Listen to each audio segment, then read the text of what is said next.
Alors aujourd'hui, ma proposition, en fait, elle prend la forme d'un plan et même d'un bon plan. Vous connaissez peut-être le programme des Young Leaders de la Fondation franco-américaine. C'est un programme qui a été créé par Giscard et Ford en 1976 et qui fait se réunir depuis maintenant 45 ans la jeune élite, fermez les guillemets, des françaises et américaines. Le résultat de cela, c'est qu'aujourd'hui, vous avez dans le gouvernement français une bonne partie de l'exécutif qui vient de ce programme et réciproquement aux États-Unis, ça permet de réunir ces élites et de rapprocher les pays, les cultures et peut-être même les politiques. Eh bien, la diplomatie française et quelques entrepreneurs ont eu l'idée de faire ce même programme, mais avec la Chine. Donc la France China Foundation a démarré la semaine dernière. Elle a donc remis les conclusions de ses travaux à François Hollande, et notamment un travail intéressant, les regards croisés des Français sur la Chine, des Chinois, des jeunes leaders chinois sur la France. Qu'est-ce que l'on peut prendre et apprendre de l'autre pour s'améliorer ? Je ne vous dévoilerai pas tout, ça appartient au président, mais parmi les recommandations, les analyses des Français, il y avait la suivante.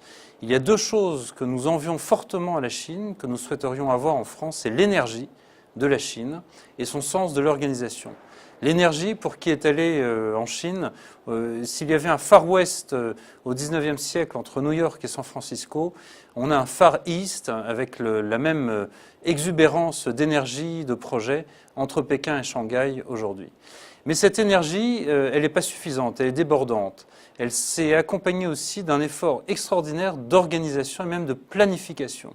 La planification, la Chine en est aujourd'hui à son 13e plan quinquennal qu'elle élabore avec l'élite de sa haute administration.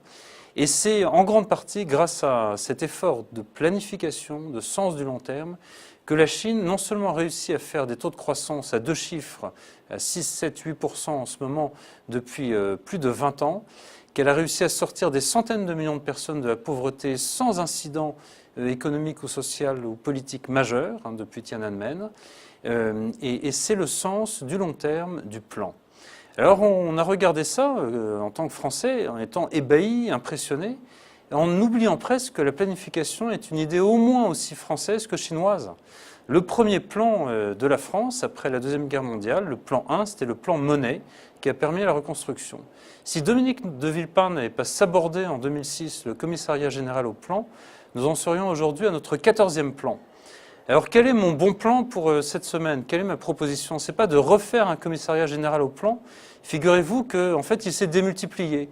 Aujourd'hui vous avez des commissions Théodule, des conseils de toutes parts, un commissariat général à la prospective, à la stratégie ou l'inverse, un conseil d'analyse économique.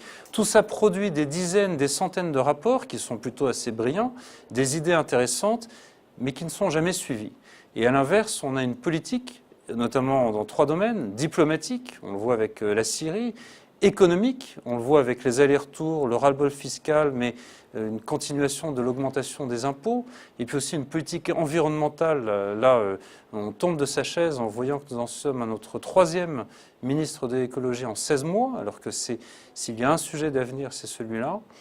Eh bien, ma proposition, c'est non seulement de remettre l'idée de planification stratégique, de plans quinquennaux au cœur de l'exercice du pouvoir, mais évidemment qu'elle commence par être incarnée au sein du gouvernement et peut-être même à sa tête. Voilà. Retrouver le sens du long terme, de la planification stratégique. On n'a pas besoin d'être une dictature pour cela. Ça, c'est un exercice normal de démocratie occidentale et la France l'a plutôt bien réussi dans l'après-guerre. Ma proposition, c'est de retrouver les bonnes idées des bons plans.